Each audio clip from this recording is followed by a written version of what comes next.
Every time you go down the grocery store aisle, you are lied to left and right. Everywhere you look, you see these labels that say non-GMO, hormone-free, certified organic. Those labels are true, but somehow food marketing companies have convinced us that these products are worth paying a premium for because somehow they're healthier, somehow they are better for us and better for the environment. You're a better parent if you buy these products for your family. The reality is, though, that's just not true.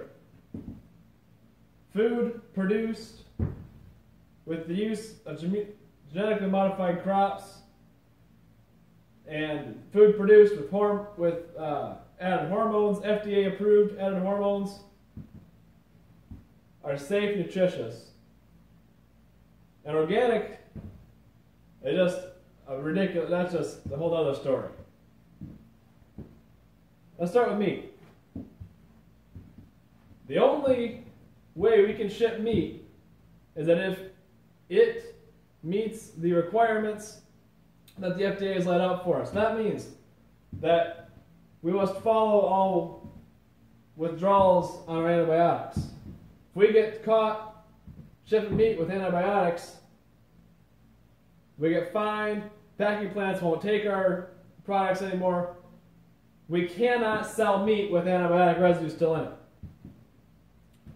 Hormones, the only ones we can use, are the ones the FDA already approved. For 1,200 pound steer, we use a hormone implant that's about the size of a multivitamin, or smaller.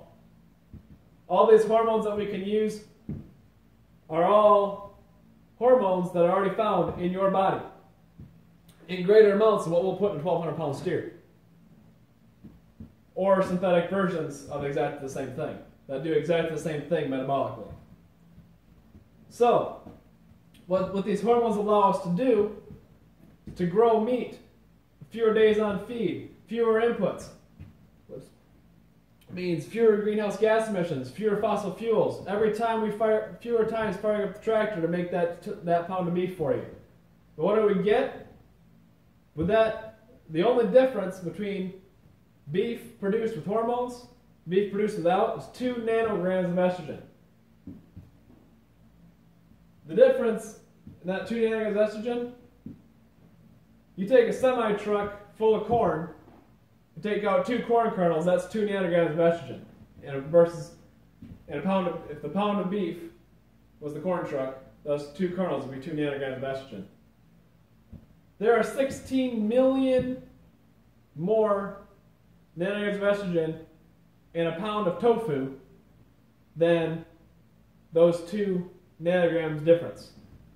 This tofu is marketed as health food, and somehow this hormone-treated beef is marketed as evil and not as good for you. The reality is, folks, that beef produced with hormones is safe, nutritious, and there's fewer inputs going into it. GMO crops. Before GMO crops, farmers would have to go over their fields 7, 8 times in their growing season, spraying a cocktail of herbicides, pesticides, fungicides, to keep that crop from rotting in the field, to make sure that they had a wholesome product to send to market. Nowadays, thanks to GMOs, we go over the field one time, once a growing season. Spray 8 ounces of Roundup per acre. That's less than a coffee cup spread out over an entire acre to do exactly the same thing and make sure that we have a wholesome and sustainable product that goes to market.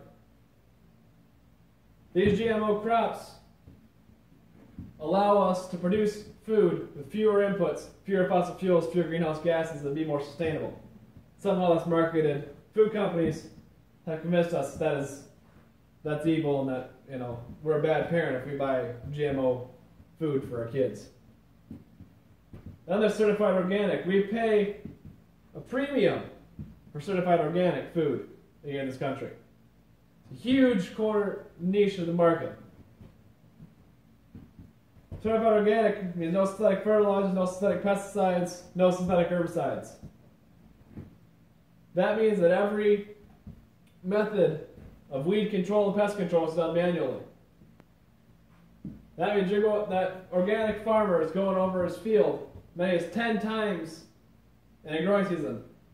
That means greater fossil fuel use, greater greenhouse gas emission, greater soil compaction, which leads to more tillage next year. So, more fossil fuels, more greenhouse gases. Somehow this is supposed to be more sustainable. This has been marketed to us. We pay a premium for food produced this way. But in reality, that instead of going forward in time using technology available to us, we're going back and taking a step backwards. So, the reality is, by the year 2050, we're going to have to figure out a way to feed 15 billion people on this planet. The only way to do that is through technology. Technology of safe hormone use. Technology of GMOs that allow us to do this and to produce more food with less inputs, less acreage. So in order to do this, we have to follow, this may seem like a daunting task to be able to feed 15 billion people when we're not getting any more land. In fact, we're getting less land thanks to global warming. But, as one of my old favorite professors I was used to say, thank God for scientists, thank scientists for GMOs. Thank you.